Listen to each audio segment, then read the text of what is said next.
Hey everybody, welcome back to Building Your Empire with SophieZo. I'm so excited for today's guest. She is a longtime friend and colleague. I've known her for many years.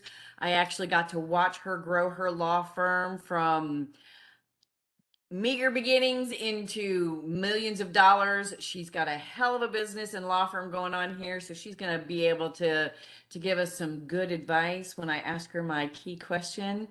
So today I have Brana Williams, a bold, artistic, unorthodox thinker who is also a recovering attorney and mom. She's been in private practice since 2001. Her practice was good, but she knew it could be better and she could be happier. She kept looking but could not find the answer. Finally, during soul searching, she figured out that it was her time. The crazy honest, tell it like it is, whether it's what you want to hear or not. Once she recognized this, her business grew from 200K to over seven figures per year. Driven by her curiosity and abundant energy, she's known for disrupting the status quo. She finally realized her why is to color outside of the lines and to teach others how to do it too.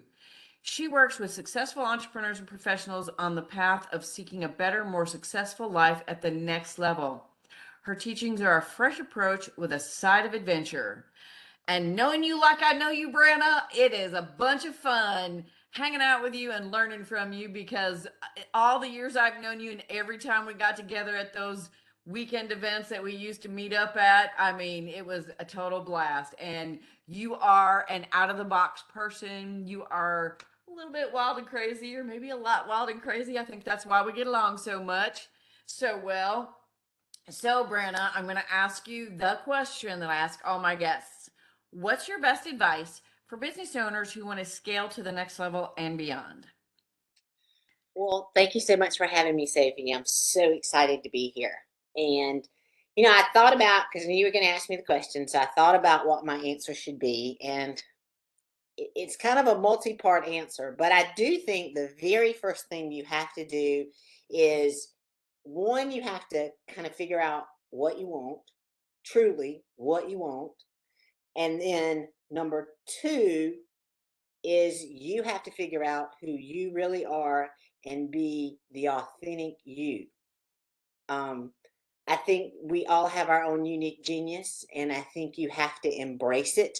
I have a side company that I do called Crazy Girl Life, and it's about embrace your crazy because I think it is everybody's individual uniqueness that makes them great.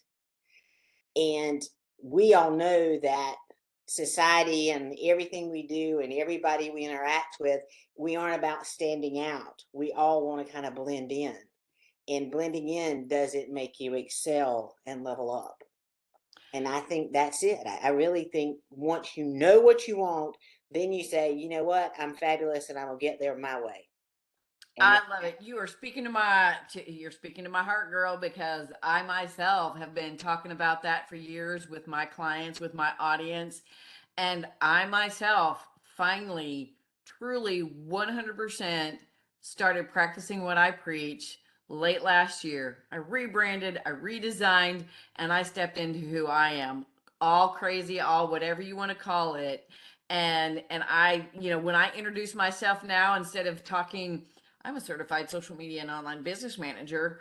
I start with, I'm an 80s pop Stevie Nicks witchy woman because that's who I am and I am that's owning right. it and I'm doing my crazy. So what does that look like from your perspective? How do you teach people and talk to people about owning who they are, knowing what they want, and stepping into their crazy, whatever that is, even if it's not truly crazy, but stepping into themselves? How do you approach that with your people? What I liked the way I do it when I talk to people that I'm working with is kind of like the first thing we do is I kind of sort of say, okay, let's bring your excuses. What do you think is really holding you back? Okay. And then it's several pieces of the pie. Like the first is you got to figure out what do you think's holding you back. Okay. Secondly, we'll look at what you think it is because lots of times what you think is holding you back is really what could propel you so much forward. You know, We can do a lot of exercises. You have a whole list of adjectives. Give me 10 words that I don't want to be, 10 words that I am. Sometimes for instance, like in my own life, an example I will say is, for the longest time, a big joke for me is I've always said my New Year's resolution was to be more demure. Okay. I'm like anything but. Yeah, I'm like, Not working, not doing. And then I why would you want to be more demure, girl? that's how we're supposed to be. We're not supposed to be so standout. You're not supposed to be so walk in the room, so big and so this. But actually, that's not true. I mean, in school you're taught to sit and be quiet, and children speak when spoken to. The teacher, you don't talk till you raise your hand and you're recognized. We're not supposed to really stand out, and I think that's just a major fallacy. And it comes right back into when you talk about your witchy woman, because the other part of it is the laws of the universe. We put out the energy we put out is the energy we get back. So when you can be authentic and put out true, authentic energy, that's what comes back to you. You know, be who you are. You're not meant to be everybody's cup of tea, and that's okay. You know, there's enough business to go around, there's enough to do. Every single one of us can be successful, and we don't have to be competition. We can be a support network for each other. Oh, absolutely. Yes. Again, speaking lots to my heart there, because I have learned over the years myself that, it's like step into who you're being, and it's okay for you to, I mean, you can't work with everybody, no matter who you are and what you do. Nobody has the capacity to do that. Even the multi-billion-dollar companies don't don't have every person in the world as a customer or client. It's just not possible, and it's not doable, because not everybody wants what you're selling. So once you figure that out, and once you also figure out that people in your industry, in your niche, they're not your competition. If you're coming at it from a competitive mindset, you're going to be pushing people away and pushing clients away, because you're going to have a different energy level. You're going to look different, speak different, and act differently. And you're not going to resonate with them, because they're going to be like, oh, she's like all, talking bad about people. Even if you aren't openly talking bad about your competition, if you're just, if you say things in a way that sounds like you're dogging your competition, you're not being unique, you're not being authentic, you're being a negative Nelly, and nobody wants a negative Nelly, right? That is the truth. I mean, that's the thing. It's like, it's bizarre in the legal industry. Sometimes the lawyers are so competitive. I mean, they're competitive, but the fact of the matter is, like we do family law in my business. Well, by God, there's a husband and a wife.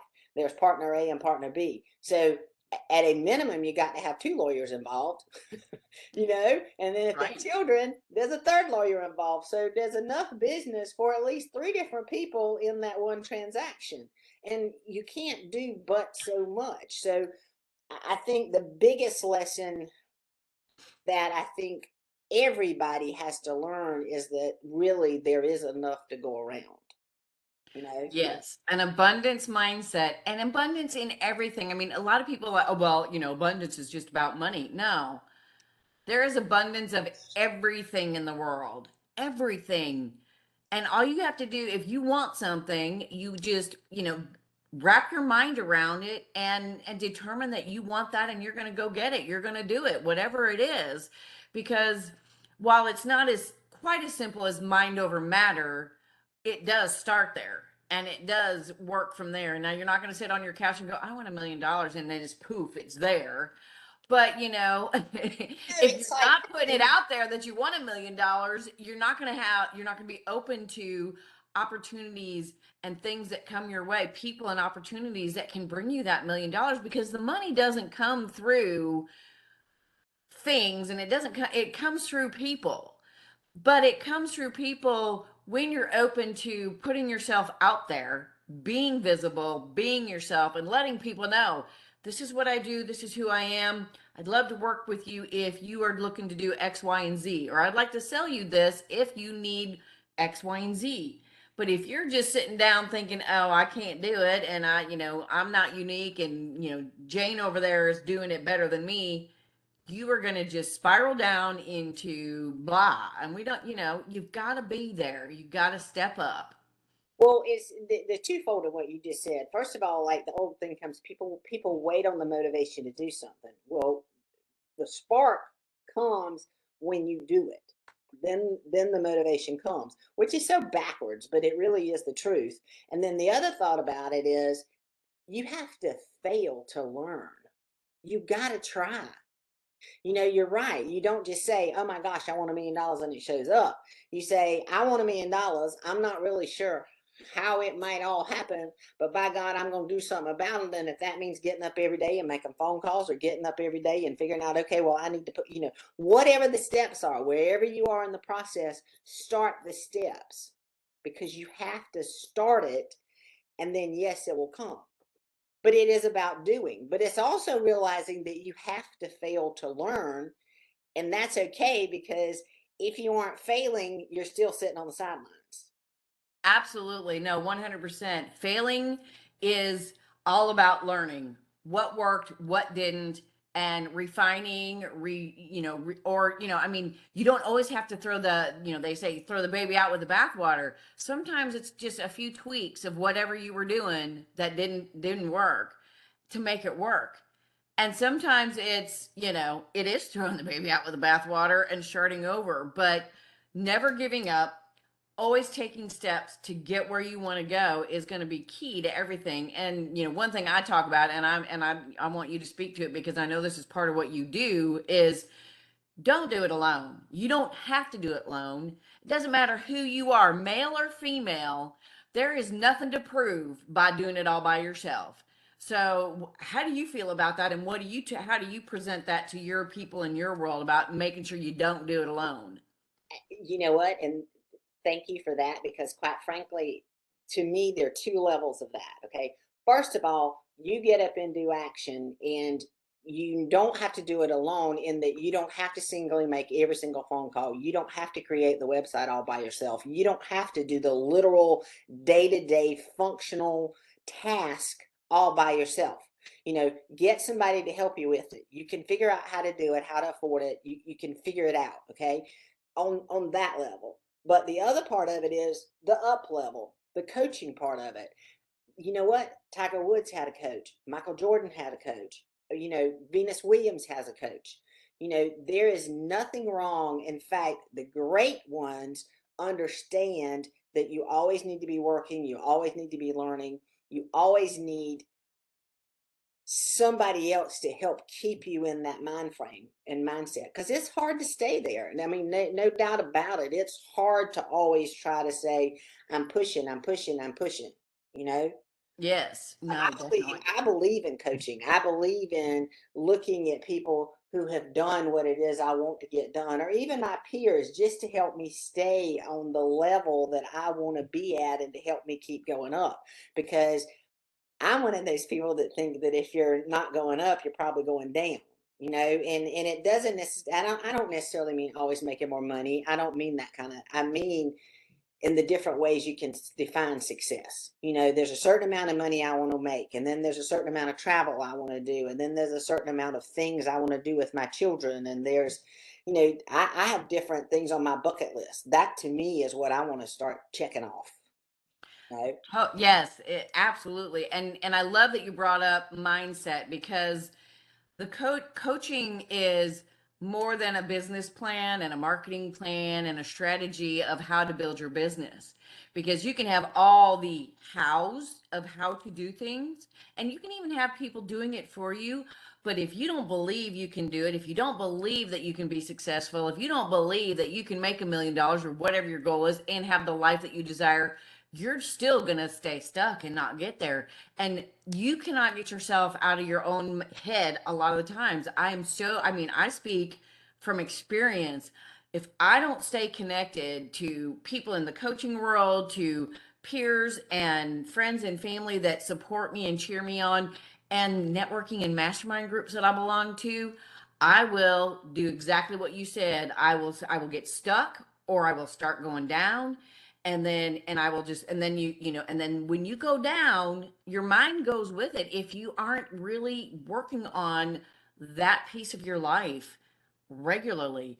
And you never stop learning, you never stop growing, and you never stop needing that kind of support in your life, whether you, even if you retire, there's still room for support to support you in what you're doing in your retirement too. So definitely got to do that. I love that, Brana. That is I heard a definitely flavor. something. I heard a nice way to phrase it yesterday, and it was a fashion thing. 'Cause, I like dressing up in sparkles and that kind of jazz, which is so not the lawyer thing, which is another part of what I mean. I like walking to court with polka dots and pink high heels and that kind of crap, which lawyers aren't supposed to do. But oh well, too bad. Uh, but she was talking about your mirror mind, and the mirror mind inside of our head. And I thought that's a good way to put it. When you think about dressing, we look in the mirror and we go, "Oh, that doesn't look so good," or "Ooh, what about that?" But it's not true, because, like, if I were to ask you, you'd be like, "Oh my gosh, that looks so good," or I walked in the courthouse today and people are like, "Oh my gosh, I love that green on you." But for me, what I don't see that, that mirror mind talks to you, Yes. and you need people to help you remember that mirror mind is in there, that monkey mind. It's there, and you got to keep control of it. Absolutely. So true and so good. Well, Brana, unfortunately, it's about time to wrap up. We could sit here and talk about all this stuff all day long, but we don't want to keep our listeners too long, and you and I both have things to get on with in our day. It's been really great having you. So tell everybody where they can find you, and if you've got something to offer our people, my listeners, to get to know you, please put that out there too. Oh, great. Well, thank you. All right, so two diversions. My law firm, I'd be happy to help. I'm in South Carolina, so I'm only licensed there, but I will be happy to help guide anybody if they need it. And it's at Brana at indigofamilylaw.com, Brana at indigofamilylaw.com. But on the coaching side of things and kind of who I am and the craziness, I have a website called Crazy Girl Life, and my email is crazygirllawyer.com. I mean, crazygirllawyer at gmail.com. I'm working on it. Crazygirllawyer at gmail.com. I'm getting there, child. I know. But anyway, I'd love to. I'd love to help, just cheer anybody on that I can cheer on, because it takes a lot. And but we've all got what it takes. We've all got the divine spark. You just need to ignite it. Absolutely. I love it. Well, Brandon, thank you so much for being on today. Thank you for everybody who's stopping by to listen. If you haven't already subscribed, please be sure to subscribe and be sure to share it with your friends and people you know that would get a lot out of this too. I appreciate everybody, and I will see everybody again next week on the next episode of Building Your Empire with SophieZo. Thank you, Sophie. Bye.